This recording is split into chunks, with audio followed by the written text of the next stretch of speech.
I suggest having your course organized how you want it before really adding content. We have some templates available for you to use.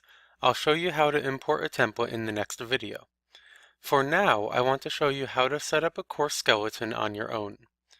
The first thing to do is set your homepage to modules. To do this, click on Choose Homepage, and then select Course Modules. You can see there are other options here, and you're welcome to use them. I show course modules because it is the simplest. After you've made your selection, click Save. Now you're ready to add modules and items. You can think of a module as a unit of study.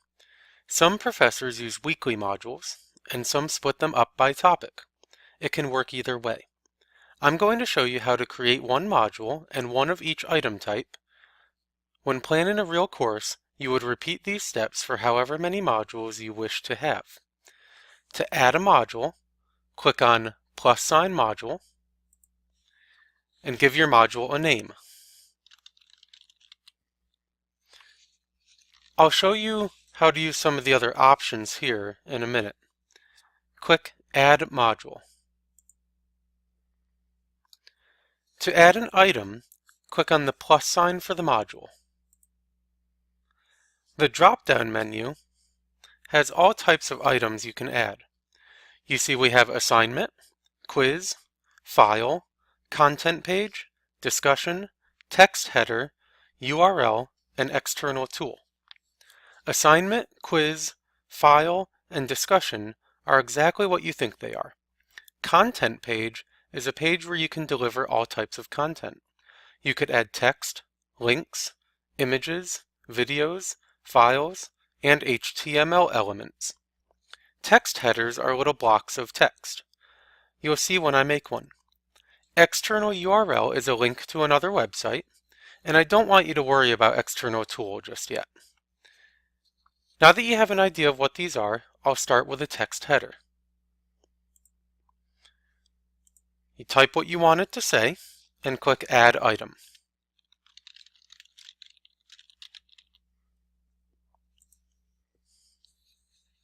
As you can see, a text header just displays the text I typed. Next, I'll make a content page.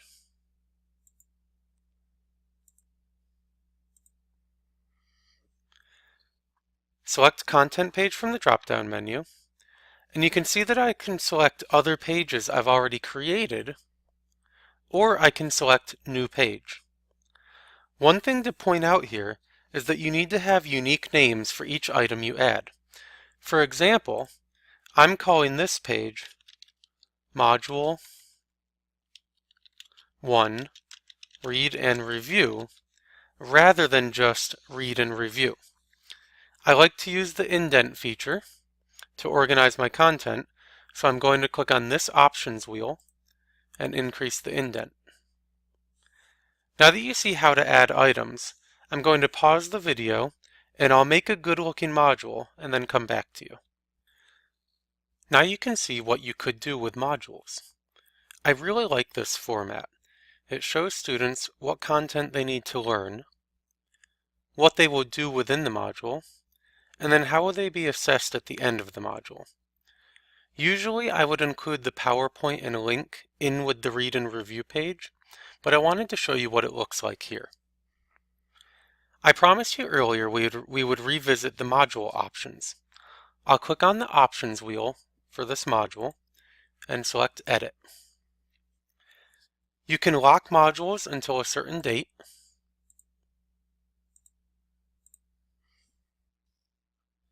or you can create prerequisites, which are really powerful. To show you how prerequisites work, I'm going to tag some items as requirements of this module and then click Update Module.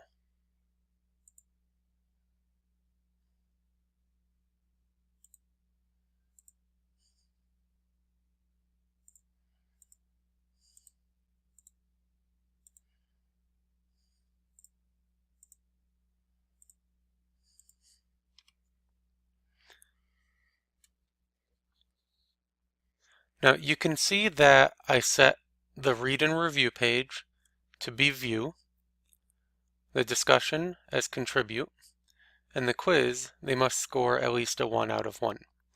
Obviously, with real examples, you could do some different things here. But when you're done setting your requirements, you can click Update Module. And then what I can do is I can set Module 2 to not display for students until they have completed the Module 1 requirements. I click on the options for Module 2, add a prerequisite of Module 1. And now you can see in Module 1, they must view this page, contribute to this discussion, and score at least a 1. And the prerequisite for Module 2 is that they do those things.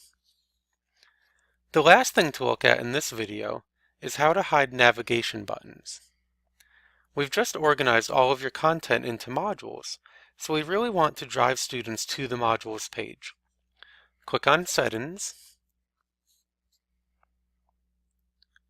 and then go to this Navigation tab. Click and drag each item down to the bottom if you want to hide it. I suggest hiding everything except for Home, Announcements, Modules, People, Grades, Conferences, Collaborations, and Chat. So I'm going to hide Attendance, Quizzes, Outcomes. Syllabus you can hide if you're planning on just providing your syllabus on the modules page. If you'll be putting your syllabus on the syllabus page, leave that there. I'll hide this one. Files, Pages, Discussions, and Assignments. And you can also reorder these.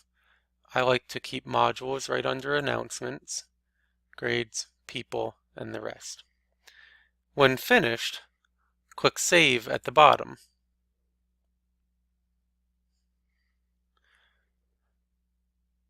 Your students will only see these ones that we have at the top. They will not see the ones on the bottom, although you will always see them.